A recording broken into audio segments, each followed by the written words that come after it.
Aptuveni 90% gadījumu kāju pietūkums rodas vienas slimības gadījumā.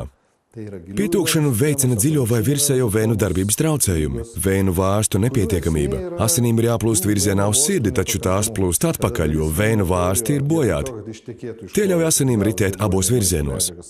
Kāju un jo īpaši ikru vēnās rodas ļoti liels spiediens, kā rezultātā kājas sāk pietūkt. Šajā gadījumā ļoti svarīgi ir kustēties. Kad kustamies, darbojas apakšstilbu muskuļi, tie savukārt iedarbojas uz vēnām un veicina vēnu asiņu plūsmu kājās.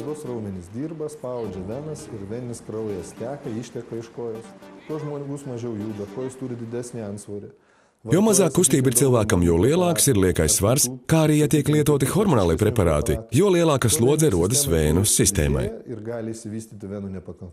Tas var izraisīt vēnu nepietiekamību, kas izpaužas kā kāju un ikru pietūkums, sāpes, apsārtums, karstums, dažādas nepatīkamas sajūtas kājās un diskomforts. Sākotnēji šīs pazīmes nav intensīvas. Smeldze kājās dažkārt ir jūtama vakaros, īpaši karstajā vasaras laikā. Naktīs var mocīt krampji. Pēc atpūtas nepatīkamie simptomi izzūd, taču pati vēnu slimība nē. Visbīstamākā vēnu saslimšanas komplikācija – vēnu tromboze vai tromboflebīts – vēnu iekaisums. Ja vēnas nav veselas, ir paplašinātas vai veidojas tromboze, pastāv liela iespējamība, ka trombs atdalīsies, var iekļūt plaušās un radīs plaušu artēriju tromboemboliju, kas citkārt var izraisīt arī nāvi. Visas vēnu saslimšanas beidzas ar nedzīstošām kāju trofiskajām čūlām, ja saulēcīgi netiek nodrošināta ārstēšana un izvairīšanās no šīm komplikācijām. Vīriešiem vēnu saslimšanu izraisa iedzimtas patoloģijas. Ģimenē iepriekš kāds ir saskāries ar šo slimību, to var iespaidot arī liekais svars un dažādas traumas. Sievietēm vēnu saslimšana attīstās savādāk, taču biežāk. To ietekmē vēnu sieniņa anatomiskās atšķirības un grūtniecība.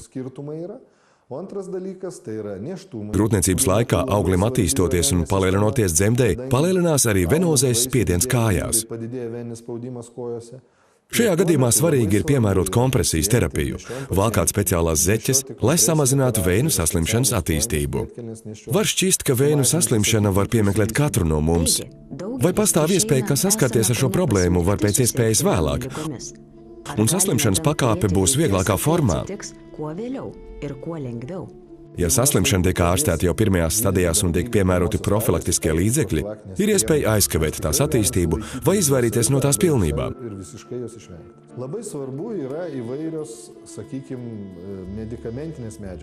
Svarīgi ir uztura bagātinātāji, kura pamatsastāvā ir diosmīns, hesperdīns, escīns. Saslimšanas sākuma stadijās šīs vielas atvieglo asinsriti kāju vēnās, mazina pietūkumu un diskomfortu.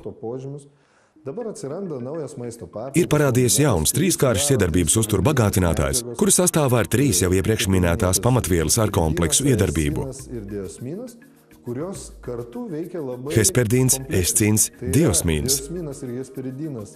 Escīns un hesperdīns likvidē pēkšņas sāpes kājās, pietūkumu, mazina iekaisumu, savukārt diosmīna iedarbība ir lēna.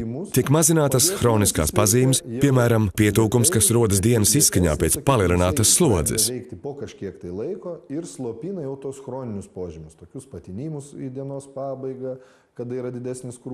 Visu 3 vielu darbība nodrošina efektu, kas ir vienlīdz svarīgs gan sākuma, gan vēlākajās saslimšanas stadijās. Escīns tiek iegūts no kastaņu augļiem. Mūsu senči to izmantoja, lai mazinātu pietūkumus, iekaisumus, ādas niezi. Escīns kombinācijā ar diosmīnu un hesperdīnu spēj ātri dziedēt vēnu slimības. Pētījumos ir pierādīts, ka kopā šīs 3 aktīvās vielas iedarbojas ātri un uz ilgu laiku. Šo trīskāršas iedarbības uzturu bagātinātāju lietot ir ļoti vienkārši. Tieši tāpat kā citus venatoniķus un flebotoniķus, to lieto saslimšanas sākuma stadijās.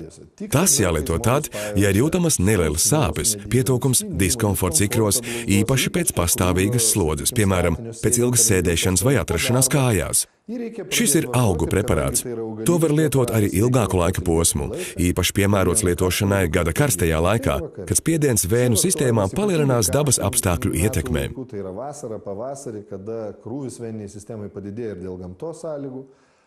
Īpaši svarīgi, šis preparāts sniedz lielisku efektu saslimšanas sākuma stadijās. Šāds uzturu bagātinātājs ir nepieciešams arī pēc vēnu operāciju veikšanas. Ja ir jāatjauno asinsrite kājās, jāārstē pēcoperācijas tūskas.